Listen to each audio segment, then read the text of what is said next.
In our profession, focus isn't just a nice-to-have skill. Let's be clear, it's the ultimate strategic advantage. Today, we're diving into deep work, a methodology designed to help you reclaim that focus and deliver truly top-tier value. So let's start with a crucial, maybe even an uncomfortable question. Are all your billable hours really created equal? We've been taught to equate being busy with being productive. But in today's world of nonstop digital noise, that whole equation is just fundamentally broken. The reality is, the modern legal practice has become a constant battlefield for our attention. And here's the kicker. Every single time you switch from drafting a complex brief to answering a quick email, you're leaving behind something neuroscientists call attention residue.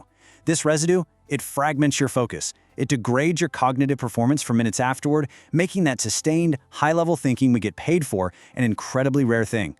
And this brings us right to the core dilemma for lawyers today, the very real danger of drowning in the shallows. It turns out the work that feels productive is often the very thing holding us back from peak performance. Okay, so to find the solution, we have to first get really clear on the two different types of work we do. On one side, you have deep work. This is the heavy lifting, cognitively demanding, high value, and very hard for anyone else to replicate. And on the other side, shallow work. Think logistical, low value, easily delegated. This is where most lawyers, unfortunately, find their days just disappear. So, what does this shallow work really look like day to day? Oh, you know it well. It's that endless email triage. It's the routine administrative filings. It's those back-to-back meetings that just bleed into one another without a clear outcome. Now, these tasks are necessary, I get it, but they are absolute traps. They're the main source of that attention residue we talked about, and they consume your most valuable asset, your cognitive bandwidth, without creating any significant legal value. All right, now that we've defined the problem, let's turn to the solution, and that is the deep work doctrine. This is the framework that the top performers use to forge their competitive edge. So, what is deep work exactly? Well, Cal Newport defines it as professional activities performed in a state of distraction-free concentration that push your cognitive capabilities to their limit. This is that optimal state of consciousness we call flow. It's where you create new value, you solve impossibly complex problems, and you rapidly improve your skills. This quote from Newport just hits the nail on the head. In a field as complex as law, the ability to synthesize difficult information quickly is simply non-negotiable. Intense, undistracted focus isn't some kind of luxury, it is the absolute prerequisite for mastery. It's the mechanism that literally rewires your brain for elite performance. And this is where your true value as a lawyer really lives. Deep work is the engine that drives the tasks that define an elite legal career. It's what allows for the kind of complex research that uncovers a winning precedent, the intricate drafting of an ironclad contract, and of course, the development of a persuasive case strategy that sees 5 moves ahead. Now, here's the crucial part. Implementing deep work isn't some rigid, one-size-fits-all mandate. Not at all. It's about finding a philosophy that actually aligns with the realities of your practice and your own personal working style. There are really 4 main philosophies to pick from. You've got the monastic approach, which is the most extreme, radically cutting out all other obligations. Then there's the bimodal approach, where you split your time, maybe dedicating full days to deep work while other days are open. The rhythmic approach is all about creating a consistent daily habit, like a 90-minute block every morning. And finally, there's the journalistic approach, which is perfect for those of us with chaotic schedules. It's about seizing any free hour you can find to dive deep. Okay, so now we move from principle to protocol. This is how you actually reclaim control over your time and your career. This is all about architecting your professional sovereignty with a tactical playbook. Step 1, schedule your fortress using time blocking. Literally put 90 to 120-minute legal deep dives on your calendar. Treat them like a court appearance. They are non-negotiable.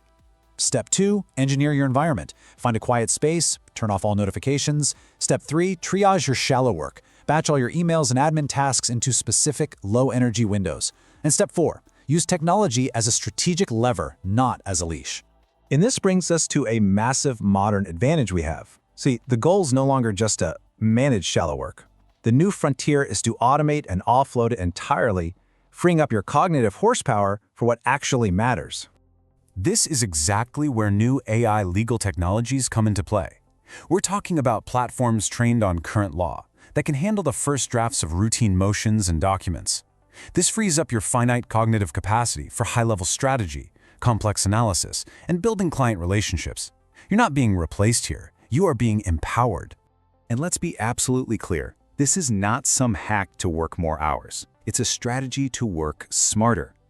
It is about achieving sovereignty, real control over your time and your focus, which is what ultimately defines the trajectory of your career. It's about creating space for the work that delivers the most value and, frankly, the most professional satisfaction. So I'll leave you with this question. As artificial intelligence automates more and more of the legal world's shallow tasks, your uniquely human ability to think deeply, creatively, and strategically becomes your ultimate, irreplaceable leverage. So how are you going to architect your day to protect it?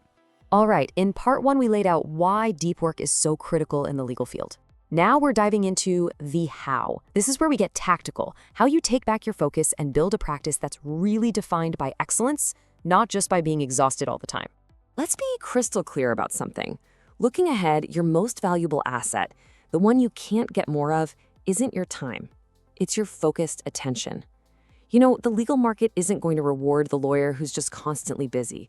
No, it's going to reward the one who can bring deep, uninterrupted thought to bear on really tough problems. That, right there, is your ultimate competitive edge.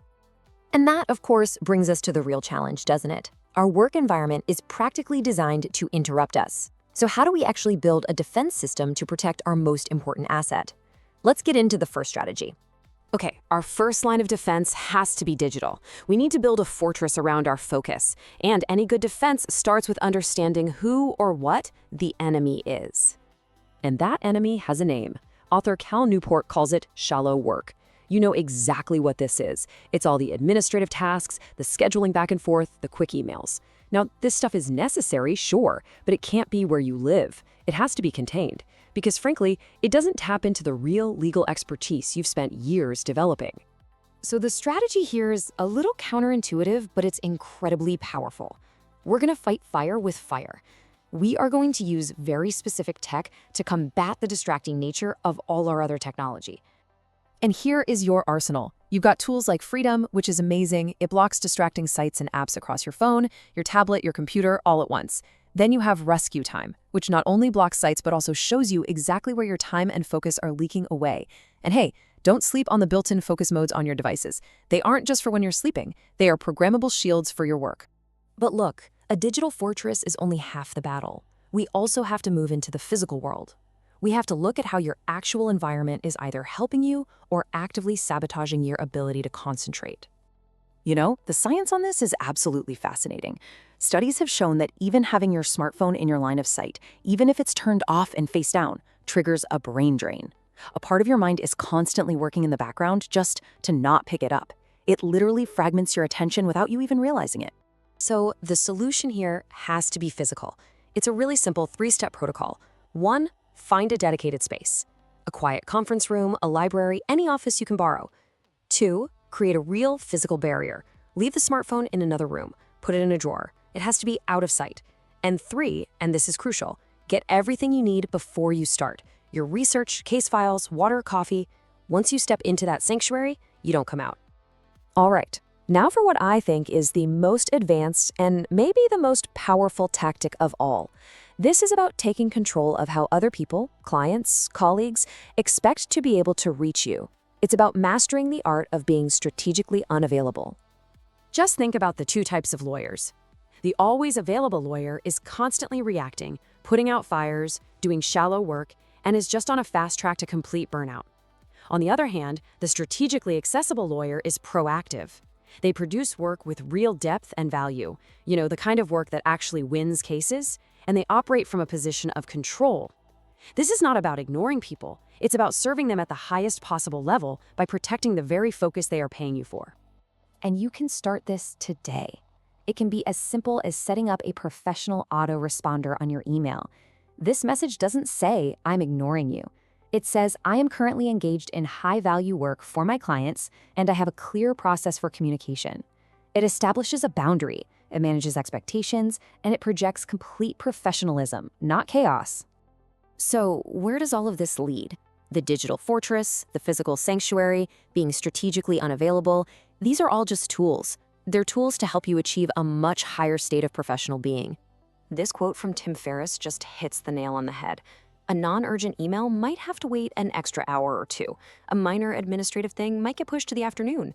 You have to learn to be okay with that, because if you don't, if you're constantly putting out every tiny little fire, you will never, ever find the time for the big, life-changing, career-defining work. And that is the entire point. This isn't just about productivity for productivity's sake. It's not about getting more done. The real goal here is sovereignty. And sovereignty, for us, is the ultimate professional freedom. It's the power to consciously choose where to invest your greatest asset, your attention.